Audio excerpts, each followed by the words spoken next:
여야 의원들의 뜨거운 정치 토론, 오늘은 국민의힘 성일종 의원, 더불어민주당 김병기 의원과 함께하겠습니다. 안녕하십니까? 어서 오십시오. 안녕하십니까? 네, 법원이 지난 금요일이었죠. 윤석열 대통령 구속 취소를 결정했습니다. 검찰은 만 하루가 넘는 장고 끝에 결국 즉시항고를 포기하고 윤 대통령을 석방했죠. 심우정 검찰총장은 오늘 법원의 구속기간 산정에 동의하진 않지만 결정은 존중한다라고 밝혔고, 또 수사팀의 반발이 있었던 것에 대해서는 모든 의견을 종합해서 제가 판단한 것이다 라고 이야기를 했습니다. 여기에 대한 이야기 먼저 듣겠습니다. 성일종 의원께서 먼저 이야기해 주시죠. 당연한 것이지요. 그동안 국민들께서 다 들어보셨겠지만 일수 계산하는 거에도 문제가 있다는 거잖아요. 일수로 하면 안 되고 시간으로 하는 건데 9시간 45분을 초과를 했습니다. 민주당이 늘 이야기만 하면 인권 하잖아요. 또 옛날 간첩단 사건이 있었던 2012년도 6월 27일에도 아마 이 인권 문제를 제기를 했었거든요. 근데 대한민국의 대통령입니다. 이 대통령께서 9시간 45분 동안 이게 구속이 되어 있다? 얼마나 심각한 문제입니까? 이거를 바로잡은 거고요. 두 번째로 보면은 공수처의 기관은 내란죄를 수사할 수 있도록 법적인 제도 정치가 없잖아요. 이거를 수사를 한 거예요. 그러다가 보니까 이 부분에 대해서 이야기를 한 거고, 또 절차상 문제를 제기를 했는데, 대통령이 1월 14일 날 55 경비단에서 이 부대 출입을 형사소송법 110조, 111조에 보면은 군부대를 수색을 할 때는 반드시 그 부대장이 승인을 받게 돼 있잖아요. 네. 근데 승인을 안 했습니다. 그 전에 그 55 경비단장 보고 11시 30분쯤 전화해가지고 수사할 게 있으니까 나와달라고 요청을 했었거든요. 수사를 한다고 나와달라고 요청을 했는데 가서 보니까 수사는 안 하고 출입 허가증 내놓으면서 찍으라고 온 거 아니에요. 그러니까 이걸 여러 형태로 압박을 해가지고 마지막에 도장을 갖고 오라고 그랬는데 형사소송법 11조, 112조 이 부분을 갖다가 오려서 붙여가지고 만드는 그게 딱 풀공문이에요. 그 자기들이 이것을 찍어서 가지고 있었고, 다시 이 경비단장이 복귀를 해서 보니까 3시에 가보니까 전자공문이 똑같은 게 와 있는 거예요. 그래서 3시에 그것을 다시 작성을 해서 출입할 수 없다 해가지고 4시에 보냈습니다. 공수처로. 그러니까 최종 공문은 4시 거가 된 거예요. 네. 그런데 공수처가 6시 30분에 부대장의 승인을 받았다 그러니까 이 공문이 나왔던 거 아니에요. 그래서 55 경비단이 다시 얘기했습니다. 우리는 허가한 적이 없고 4시에 공문 보냈다 얘기를 하니까 7시 10분에 그 공문을 늦게 확인을 했다 그랬어요. 그래놓고 15일 날 4시 55분 새벽에 이게 그냥 허가도 안 했는데 대통령 체포 들어간 거 아닙니까? 이게 불법 체포가 된 겁니다. 그래서 이런 것들에 대한 법원의 정상적인 판결이 내려진 것이죠. 네, 윤석열 대통령의 구속 취소는 정상적인 판결이다라고 이야기를 해주셨고요. 더불어민주당 김병기 의원의 이야기 듣겠습니다. 법원의 그 결정에 대해서 당연히 저희 민주당은 존중합니다. 하지만 정말로 이례적이고 기이한 결정이었다는 것은 틀림없는 것 같습니다. 사실 전두환 이후에 가장 민주주의 법질서, 민주주의를 훼손한 혐의가 있는 분에게 민주적인 법 절차에서 가장 큰 혜택을 갖다가 주었다고 볼 수밖에 없거든요. 무엇보다도 그동안에 전혀 고려하지 않았던 사항을 해필 가장 큰 범죄를 저지른 혐의를 받고 있는 분에게 적용을 한 거거든요. 저도 인사행정을 갖다 오랫동안 했습니다만은 날짜로 계산하지 않고 시간으로 계산하는 거는 저도 처음 봅니다. 그건 당연한 또 관례였다고 생각을 했고 누구도 이의를 제기하지 않았었습니다. 더군다나 이 사건을 갖다 보면 사안의 중대성이나 여러 가지 내용으로 봤을 때 반드시 그 내용에 시간에 다소 문제가 있다 하더라도 그것을 그렇게까지 엄격하게 적용하면서 혜택을 줄, 누구나 다 반발할 수 있는 혜택을 줄 필요가 있느냐 하는 데에서는 아쉬움을 금할 수 없습니다. 제가 볼 때는 이 구속 문제는 법원의 결정사항이잖아요. 법원이 모든 결정권을 가지고 있는 거란 말이죠. 네. 검찰이 갖고 있는 게 아니에요. 근데 피의자 중심으로 해서 그동안 많이 해왔어요. 근데 공수처가 무능하다가 보니 이게 일수로 계산하는 건지 시간으로 계산하는 건지 그것도 모르고 갖다 놓은 거지요. 이게 지금 현재 또 내란죄가 이게 공수처에 있는지도 없는지도 모르면서 직권남용하다가 인지해서 수사를 했다고 이렇게 항변을 하고 있잖아요. 공수처 문제가 한두 가지 아닙니다. 그래서 이 모든 문제의 중심엔 또 공수처가 있다고 하는 말씀을 드립니다. 예. 수사권 얘기도 결과적으로 나와야 될 것 같긴 한데 수사권은 어떻게 보십니까? 즉 공수처는 수사권이 없다. 지금 저 대법원 법원 행정처장이 국회에 출석해서 여러 번에 걸쳐서 그것은 저 수사권이 있다고 말씀하셨을 뿐만 아니고 더군다나 지금 저 성일종 의원님께서 말씀하신 것처럼 공수처에 대한 법원이 모든 걸 결정을 합니다. 그런데 서부법원에서 여기에 대해서 구속영장을 발부한 상황이거든요. 그건 본인들이 수사권이 있다고 인정을 했기 때문에 발부한 거 아니겠습니까? 그걸 저는 그 내용에 대해서 공수처가 수사권이 없다 이거에 대해서는 이미 판가름 난 거라고 생각을 합니다. 예. 뭐 짧게 반론하시겠습니까? 있을 수가 없는 것이요. 이 저 공수처 보자고요. 우리 저 김 의원님도 말씀을 하셨는데 공수처 같은 경우는 명확하게 수사권이 없다고 하는 것은 그 당시도 이미 다 얘기를 했었어요. 또 여기에서 봐보면 지금 영장 쇼핑한 거잖아요. 중앙지법에 넣어가지고 대통령 그 국회에 다 나와가지고 오동훈 처장이 어떻게 얘기를 했어요? 그런 일이 없다고 그랬잖아요. 다 부인했어요. 대통령 구속 청구 같은 거 한 적 있냐 그러니까 없다고 그랬는데 이번에 하면서 보니까 또 나오잖아요. 지금 이 행정의 절차나 이제 국민들을 향해서 거짓말까지 하고 있는 기관이 돼버린 게 공수처입니다.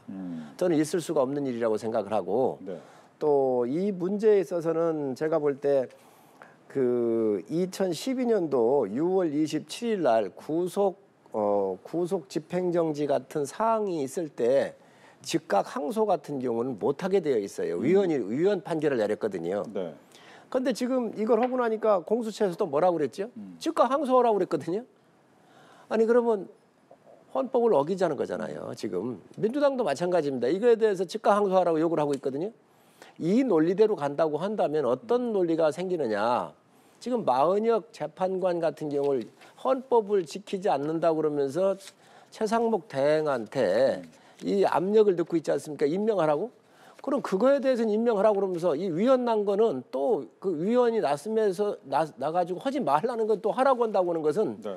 지금 이게 양쪽이 다 맞지를 않는 이야기예요. 알겠습니다. 이율 배발적인 이야기를 지금 하고 있다 이런 말씀드립니다. 이게 상황이 이러다 보니까 이제 민주당과 야오당에서는 심우정 검찰총장의 즉각 사퇴를 요구하고 이른바 뭐 탄핵 얘기까지 나오긴 합니다만 탄핵까지 가는 겁니까? 아니면 이 부분은 어떻게 해결해야 됩니까? 탄핵 문제는 좀 더 신중하게 생각을 해야 되겠습니다만 적어도 네. 검찰총장이 이 문제에 대한 여러 그러니까 지금 구속 취소가 맞던 안 맞던 그 이전에 이런 사태가 야기가 됐으면 저는 적어도 심우정 검찰총장은 여기에 대한 책임을 지고 사퇴를 해야 된다고 생각을 합니다. 그리고 심우정 검찰총장뿐만 아니라 여기에 관계된 분들, 그러니까 즉각 항소를 하지 않은 분들, 그러니까 특수본부장이겠죠. 그런 분들도 여기에 대해서 적어도 책임을 지고 사퇴를 갖다 해야 되지 않겠습니까? 그것이 적어도 그 자신들의 그런 게 대해서 조금이라도 책임을 지는 태도가 되겠죠. 그리고 즉각 항소에 대해서 말씀하셨는데 즉각 항소에 대해서 분명히 2015년에 지금 저 민정수석이시죠. 저희 국회에서 발언할 때 그 이건에 대해서 위헌 소지가 없다고 강력하게 발언해서 제지 그 조항을 갖다가 저희가 고치려고 그러지 않았습니까? 그런데 그 고치려고 할 때 위헌 소지가 없다고 말씀하시면서 이 조항에 대한 조항 규정을 갖다가 개정하지 않았거든요. 근데 지금 와가지고는 전혀 반대의 논리로 위헌 소지가 있다고 그래서 즉각 항소도 하지 않은 더군다나 처음 일어난 일입니다. 이 사건이 이 시간에 대해서 계산한 날짜로 계산하지 않고 시간으로 계산한 거에 대해서 처음 있었던 사례에 대해서는 적어도 대법원의 판단을 갖다가 받아보는 것이 맞지 않나 그런 것들이 그런데 그럼에도 불구하고 전혀 항소하지 않고 포기를 하였다. 그렇다면 포기를 하였다면은 좋습니다. 포기를 한 것까지는 좋은데 그렇다면 거기에 대해서 책임을 져야 되겠죠. 그 책임을 지는 것이 사퇴 아니겠습니까? 예, 검찰총장은 이번 사안에 대해서 책임을 져야 되는데 그 방법은 사퇴다라고 얘기를 하셨어요. 김병기 의원님 같은 경우는 이제 합리적이시고 민주당 내에서도 비교적 아주 온건하시면서도 이렇게 인품이 좋으신 분이고 실력이 있으신 분이니까 이 말씀을 이렇게 점잖게 얘기를 하시는데 일부 의원들은 탄핵하자는 거잖아요. 전 탄핵하려면 하십시오. 29번 오신 분들이 30번 하는데 뭐 두려워하십니까? 그냥 하시면 되지. 그런데 그걸 했었을 때 국민들의 저항이 어떻겠습니까? 심우정 검찰총장은요, 법대로 한 거예요. 법원의 판단에 의해서 났고 2012년도 6월 27일 날 이 즉각 항소하는 것 자체가 이게 위헌이라고는 결론이 난 거잖아요. 그래서 이 헌법재판소가 판결한 거와 법원이 판결한 거에 대해서 그대로 따른 거란 말이죠. 이걸 가지고 탄핵을 한다고요? 저는 민주당이 탄핵을 절대로 못할 거라고 생각을 합니다. 그런데 뭐 민주당은 원래 못할 거라고 예상한 것들을 다 이렇게 해오시기도 했는데 한번 해보시면 국민 저항이 어떠신지를 한번 아마 느끼실 텐데 한번 해보시기 바랍니다. 어떻게 얘기하시겠습니까? 탄핵? 탄핵 문제는 저희도 정말 신중하게 생각을 합니다. 이제 탄핵을 여러 번 하셨다고 그랬는데 맞습니다. 그런데 그 이전에 말씀을 드릴 게 저희는 정부에서는 탄압을 하고 저희는 거기에 대응을 한 거라고 생각을 하거든요. 저희가 가진 가장 강력하면서도 저항할 수 있는 유효한 수단이 탄핵이었던 거죠. 그래서 탄핵권을 갖다가 저희가 10분 활용한 건 있습니다만 그렇다고 해서 저희가 뭐 전혀 정부에서 정말 저희를 대화 상대로 인정하고 대화에 적극적으로 나서고 저희한테 여러 가지 그런 걸 하셨는데도 불구하고 저희가 그걸 모두 거부하고 탄핵만 남발한 건 아니지 않습니까? 그래서 사실은 다시 말씀드리지만 저희는 탄압에 대해서 대응한 유효한 수단이었다 이렇게 말씀드리고 싶습니다. 예. 저는 그렇게 생각하지는 않습니다. 탄핵이라고 하는 거는 정말 마지막 카드잖아요. 한 공직자의 인생이 걸려 있고 그 기관에 운명이 걸려 있는 거잖아요. 지금 감사원장을 탄핵을 했는데 감사원 기능이 다 정지가 되어 있잖아요. 이게 정상이 아니잖아요. 지금 이재명 대표 수사를 하니까 수사검사들 모두를 했거든요. 그러면 또 방통위원장도 그렇고 그러면 그분들 중에 한 분이라도 문제가 있어서 탄핵이 인용이 되는 분이 한 분이라도 나왔어야 될 거예요. 한 분도 안 나오고 있잖아요. 이거는 정말로 거대한 모든 힘이 지금 윤석열 정부나 여당한테 있는 게 아닙니다. 지금 170석이 180석에 가까운 슈퍼 거대 야당이 있기 때문에 이거를 한 것이지요. 이게 힘의 만용으로 비쳤기 때문에 지금 국민들의 저항을 받고 있는 건데 때로는 공직자가 잘못하거나 장관이 잘못할 때는 이런 탄핵 제도도 이용할 수 있는 게 민주적인 절차이기도 합니다. 그러면 그거에 대해서는 분명한 사유와 명분이 있어야지요. 그게 없는 거에 의해서 지금 윤석열 정부를 무력화시키기 위해서 허물기 위해서 해왔던 것들이 탄핵 제도입니다. 오죽했으면 이 탄핵을 못하게 하는 법안을 만들어서 내야 되는 거 아니냐는 얘기까지 나오겠어요. 저는 이런 것들이 지금 현재 민주당의 코너에 몰려있는 이유 중에 하나라고 생각을 합니다. 반론까지 듣고 다른 네. 문제로 넘어가겠습니다. 그렇게 이제 얘기가 되면 이제 끝간데 없이 가게 되는데요. 아무리 탄핵이라는 것이 중하다 하더라도 그리고 그 공직자에게 심대한 영향을 미친다 하더라도 구속하고 수사하는 것만큼은 아닐 것입니다. 지금 정말 우리나라 그 정치 역사상 야당 대표에 대해서 이렇게까지 정말 잔인할 정도로 수사하고 그 끝까지 몰아붙인 경우가 있었습니까? 그런 경우까지 생각을 하다 보니까 그런 경우를 당하다 보니까 저희가 그 대응 수단으로 정말 부당한 것에 대해서 탄핵으로 맞서는 것이지 그런 것들이 전혀 없었는데 그런 일이 전혀 없었는데 저희가 탄핵을 했다. 그러면 그거는 저희가 반성할 지점이 있다고 생각을 합니다. 그런데 그 이전에 그 여당 그리고 그 정부에서 한 야당 대표에 대한 무도한 수사, 불법적인 수사 그리고 과도한 수사에 대해서 먼저 문제를 삼아야 되겠죠. 근데 이 얘기는 하다 보면 끝이 없을 것 같습니다. 알겠습니다. 요건 제가 끝이 없을 것 같긴 해요. 제가 마무리 좀 해야 되겠습니다. 왜냐하면 야당 대표에 대한 여러 범죄 사실과 관련된 문제는 여당에서 제기한 게 아니에요. 대통령 선거 과정에 야당 후보들끼리 문제가 불거져 나왔었고 또 그런 것들이 그 본인의 진영에 있는 유동규 같은 사람들에서 나온 거예요. 그래서 이게 문제가 된 거예요. 그리고 정권이 바뀐 거고. 그런데 이거를 야당 대표에 대한 탄압이라고 이야기해서는 안 된다고 생각을 합니다. 그 와중에 이재명 대표 뭐 떳떳하게 조사받겠다고 해놓고 어느 날 갑자기 불체포 특권 하겠다고 해놓고 안 했잖아요. 이런 여러 일련의 일들을 봐보면 뭐 야당은 여당한테 뭐 미루고 여당은 또 야당한테 미루는 부분도 분명히 있습니다. 그런데 본원적인 문제는 이게 야당의 대선 과정에서 경쟁 구도에 있었을 때 나온 문제들이고 이거는 짚고 넘어가야 될 문제들입니다.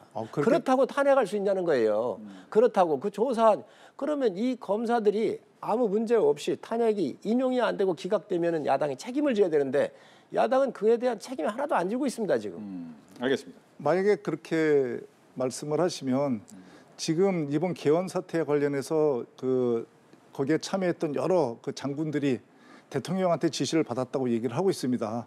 그러면은 지금 그 과정에서 저희 야당 대표한테 그렇게 말씀하시는 걸 갖다 똑같이 반대로 놓고 보면 그분들이 그렇게 얘기를 하시는 거를 보면은 지금 대통령께서 뭐 여러 얘기 없이 내란 수괴죄로 처벌을 받거나 계엄에 대한 책임을 지고 사퇴해야 되는 거 아니겠습니까? 이제 그거는 그러니까 그 얘기가 되면 얘기의 종류가 다른 것 같지만 얘기가 결국은 계속 그런 얘기로 해서 지루한 공방이 되면서 알겠습니다. 정치는 실종이 되고 지금 정치가 토론을 하는 것이 아니라 정치가 지금 전쟁을 하고 있는 거거든요. 예. 그래서 여기서 이제 좀 나눌게요. 지금 보면 이번 사안을 보면서 딱 보는 방향이 달라진다는 게 느껴지는 것이 국민의 입장에서는 오동훈 공수처장을 고발했습니다. 즉 공수처가 필요 없다라는 생각을 갖고 있는 게 국민의힘의 생각이고 민주당 입장에서는 심은영 검찰총장을 공수처에 고발을 했습니다. 즉 검찰이 제대로 개혁되지 않았다라고 보는 것이 또 하나의 시각인 것 같아요. 그래서 이 두 가지의 시각을 좀 얘기를 듣겠습니다.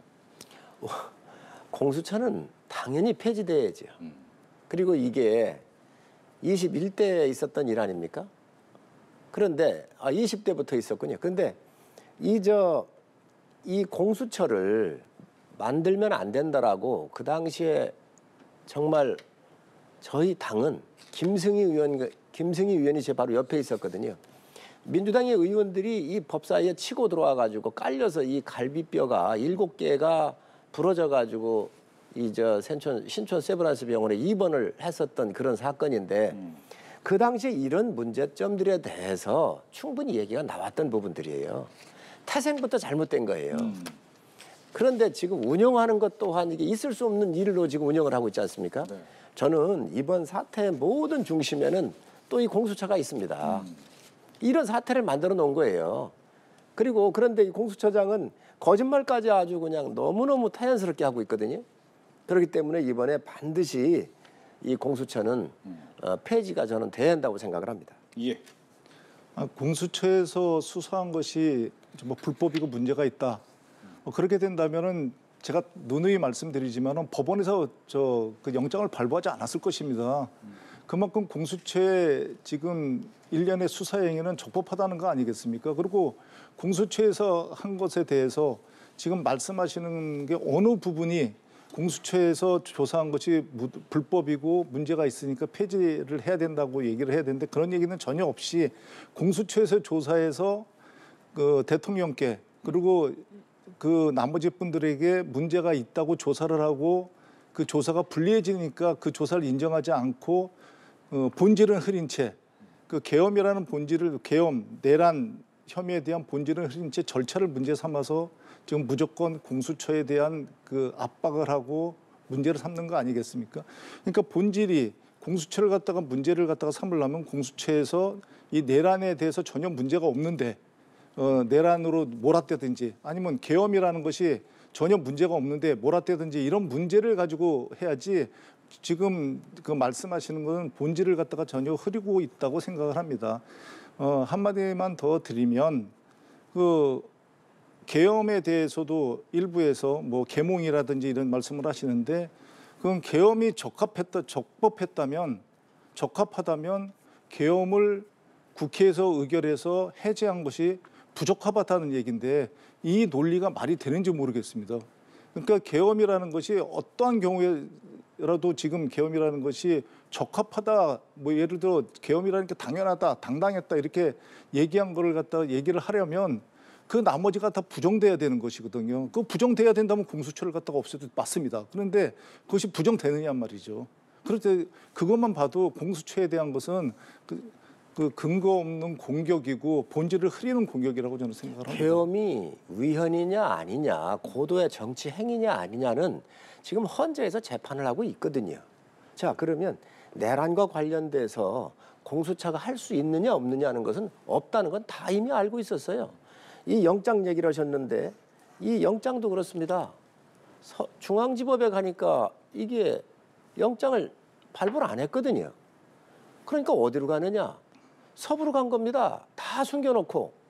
그런데 여기는 누가 있느냐? 우리 법 연구회 사람들이 사법 카르텔이 있어요. 이 좌파 사람들이 있단 말이지요. 자기들이 짜고 한 거예요, 이거를. 이게 이제 나오는 거 아닙니까? 그런데 이게 적법하다고 그러는데, 아니 그러면 두 번째 영장을 냈었을 때 형사소송 110조, 111조를 제외한다고 했었거든요. 그거는 왜 또 제외를 했겠습니까? 있을 수 없는 일들을 여기 지금 현재 공수처가 이게 저질러 놓은 거란 말이죠.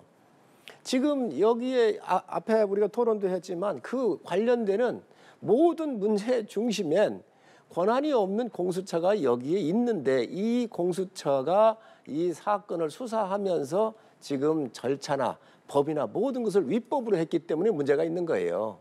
그리고 지금 1,000억 가까이 썼는데 네. 그동안 한 일이 뭐 있습니까? 국민 세금 이렇게 써놓고 한 일도 없어요. 3건인가 밖에 없어요. 그러니 제가 봤을 때는 이 공수처는 반드시 이번 기회에 이제 폐지를 해야 합니다. 얘기 듣고 예, 넘겨가겠습니다. 그렇게 말씀하시면 이게 이제 사법 체계를 갖다 부정하는 데까지 나가게 되는 건데 어느 판결은 정당했다고 수용해야 된다 그러고 어느 판결은 그건 부정하니까 우리 법 연구에서 좌파들이 했다고 그런다고 그러면 이건 취사 선택하는 게 되는 거거든요. 법원의 결정을 존중해야 된다 그러면 법원의 그 시스템을 존중하는 것이기 때문에 법원에서 어떤 결정을 내리든 누가 결정을 내리든 저는 존중을 해야 된다고 보고요. 그 결정에 의해서 그 결정이 마음에 안 된다고 극단적으로 표현했던 것이 서부지원 난동 아니겠습니까? 그렇듯이 시스템을 존중한다면 그 시스템에서 내리는 모든 결정을 저는 존중해야 된다고 봅니다. 그렇기 때문에 지금 구속 취소도 저희가 법원에서 결정하면 존중해야 되듯이 이 공수처에 대한 그 수사가 정당하다고 영장을 발부했다면 그 결정 또한 존중해야 마땅하다고 생각을 합니다. 저는 김 의원님 말씀에 100% 동의를 합니다. 그런데 그러면 이 시스템을 존중해야 한다. 이 말씀 맞아요. 또 그러면 공수처가 일관성 있게 했어야죠. 중앙지법으로 신청을 했으면 끝까지 중앙지법으로 갔어야죠. 두 번째, 일관성을 유지하려면 이 법에 나와 있자는 내란죄를 수사하지 말았어야죠. 그랬으면 그 시스템대로 돌아갔다고 한다면 공수처의 폐지론이 나오거나 무용론이 나오질 않았을 거예요. 이런 것들을 공수처가 스스로 이 일을 만들어 놓고 했기 때문에 지금 비난을 받는 겁니다. 알겠습니다. 이제 또 하나 남은 게 이제 헌법재판소의 대통령 탄핵 심판이 되겠죠. 예상은 이번 주 원래 금요일 정도 예상이 많았습니다. 하지만 연합뉴스 TV의 취재 결과 조금 전 들어온 소식을 보면 아직 판결에 다다르지 못하고 있다. 재판관들이. 그렇게 된다면 시간은 이번 주보다는 더 늦어질 수도 있다라는 이야기가 조금씩 들려오고 있는데 앞서 이제 물론 이 구속 취소가 바로 영향을 미칠 수는 없지만 여기에 대한 또 영향이 있을 것 같다라는 주장도 있을 것 같고요. 선고 시점이 좀 어떻게 될지 이번에는 먼저 듣겠습니다. 선고 시점이 저희는 당초 이번 주에 날 거라고 대부분 다 예측을 했었는데 그렇죠. 아직까지 결정은 안 됐습니다만 저희는 그럼에도 불구하고 아직 이번 주에 어떻든 결론이 날 것이다 이렇게 저희는 좀 예측을 하고 있습니다. 예, 이번 주 안에 답이 나올 것이다. 네네. 어떻습니까? 지금 이게 자꾸 끌어지는 이유는 그 안에 재판관들끼리 서로 의견이 맞지 않는다는 거 아니겠습니까? 이미 합의가 됐으면 발표를 해버렸겠죠.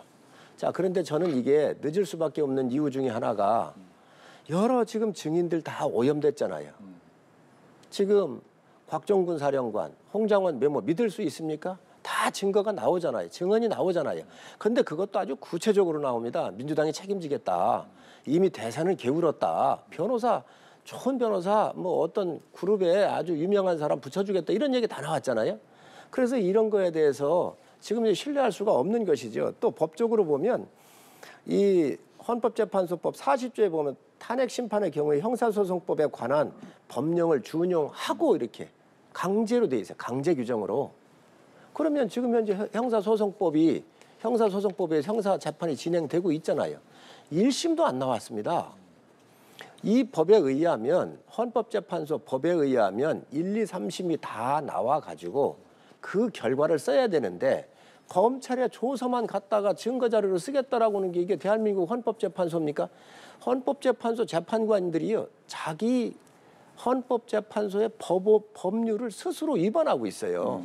이러니 이게 지금 평의가 정상적으로 이루어지겠어요? 저는 굉장한 문제점을 지금 노정하고 있다. 여기에 공수처라고는 국가기관이 또 범법행위를 저지른 거 아닙니까?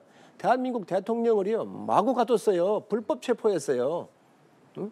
이런 행위를 했는데 이런 일들이 이게 헌법적으로 맞냐는 거지요. 증거 오염 부분에 대해서 반론 듣겠습니다. 일단 헌법재판소에서 거기에 대해서는 발표를 했죠. 그러니까 재판 때 재판 이후에 그리고 검찰의 그 증거를 갖다 쓴 것이었고 공수처의 증거를 채택하지 않았다 이렇게 얘기를 했습니다. 더군다나 지금 곽종군 전 특전사령관이나 홍장원 전 국정원 1차장에 대한 말씀을 많이 하시는데 그건 본질이 아닙니다. 그러니까 그 증거가 오염됐다 하더라도 그것이 없었던 계엄을 갖다가 있었던 거로 만드는 증거라든지 그런 증거들이 아니고 정황 증거들이거든요. 그런데 누누이 말씀드렸지만 이 사건에 있어가지고 본질을 갖다 좀 직시했으면 합니다. 이번 그 내란 사태 여기에 관련된 탄핵은 헌법재판소에서 내리는 탄핵은 계엄이 정말 정당한 절차를 거쳐서 이루어졌느냐, 그리고 그 계엄에 있어서 위법성은 없었느냐, 그 계엄이 그러면 계엄에 대한 것이 헌법을 위반했느냐가 중심이지 거기에 대한 내용들은 이미 생중계를 해서 전부 다 지금 나와 있는 겁니다. 근데 거기에 일부 의견, 그러니까 그 본질을 갖다가 직시하지 않고 반개의 정황 증거를 가지고 이 본질을 흐리려고 하는 것이기 때문에 거기에 대해서는 동의할 수가 없겠습니다. 알겠습니다. 이 내란이라고 하는 민주당의 이 프레임도 전 동의할 수가 없습니다. 이게 위헌을 했는지 어떤 법률을 위반했는지 지금과 가르고 있는 건데 이거에 대해서 지금 내란이라고 그러는데 아니 현직 대통령이 내란을 왜 하겠습니까? 본인이 집권자인데 논리적으로도 맞지 않고 전 세계에도 없는 유례가 없는 일들을 지금 프레임으로 만들어서 하고 있는데 민주당이 이렇게 주장할 수는 있겠죠. 어떤 헌법을 위반했는지 어떤 법률을 위반했는지 근데 이게 중대성이 있는지 없는지 이게 고도의 정치 행인지 통치 행인지 이 부분에 대해서 얘기를 하자고 한다면은 이 얘기는 그 부분은 논리적으로 맞을 수가 있는데 지금 내란의 주범이고 내란 사태다라 얘기를 하는 이 이야기 자체가 시간이 지나면서 국민들께서 지금 알아가고 있는 과정이고 많이 알고 계신 거거든요. 그렇기 때문에 지금 현재 헌법재판관들도 이 부분에 대해서는 고뇌를 하고 있다 생각을 합니다. 지금 좋은 말씀 해주셨는데요. 바로 그 지점입니다. 그러니까 내란이 진짜 일어났는지 안 일어났는지 그리고 내란에 대해서 판단을 갖다가 하는 걸 포함해서 지금 헌법재판소에서 고뇌를 하고 있는 것이거든요. 그 고뇌에 대한 결정이 곧 이루어질 것입니다.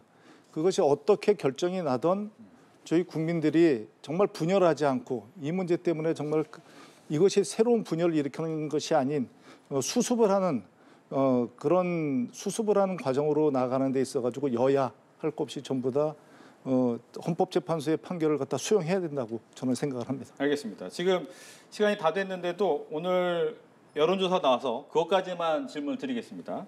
리얼미터가 에너지경제신문 의뢰로 지난 5일부터 7일 전국 만 18살 이상의 유권자 1,507명을 대상으로 조사한 결과고 자세한 내용은 중앙선거 여론조사 심의위원회 홈페이지 참조하시면 됩니다.